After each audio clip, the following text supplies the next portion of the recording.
ازيكم؟ كل سنة وانتم طيبين، ربنا يجعله يا رب عيد سعيد علينا جميعا وعلى أمة محمد. اللهم صل وسلم وبارك على سيدنا محمد. بصوا حبايبي، النهاردة رحت السوق. طبعا انتوا عارفين ان احنا بقالنا كام يوم بنوفر عشان نروح السوق ونجيب الحاجات اللي احنا عايزينها. عيالي طبعا كانوا عايزين كوكتيل. بصي بقى، لو ما عملتيش الكوكتيل بالطريقة بتاعتي دي هيفوتك كتير. بصي انا بعمل ايه بقى؟ بجيب مانجا بعملها عصير وبحط عليها كمان شوية فريتو بالمانجا، بيديلها لون وطعم فظيع. وبحط مكعبات تلج وبحط سكر كتير في عصير المانجا، بزودها بقى ميه وتلج وبحطها في الفريزر اقل حاجه 4 ساعات. وكلي بقى احلى كوكتيل في الدنيا.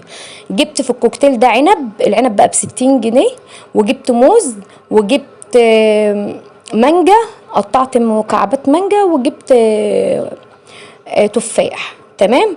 انا جايبه كل حاجه كيلوهات، انت ممكن تجيبي اللي انا نص، جبتها بس انا بحب لوقفه يقعد العيد معانا عشان احنا شويه بنبقى عشان احنا صايمين. بنحبه كل سنه قوي. وانتم طيبين. جبت دول اهم تبلتهم من امبارح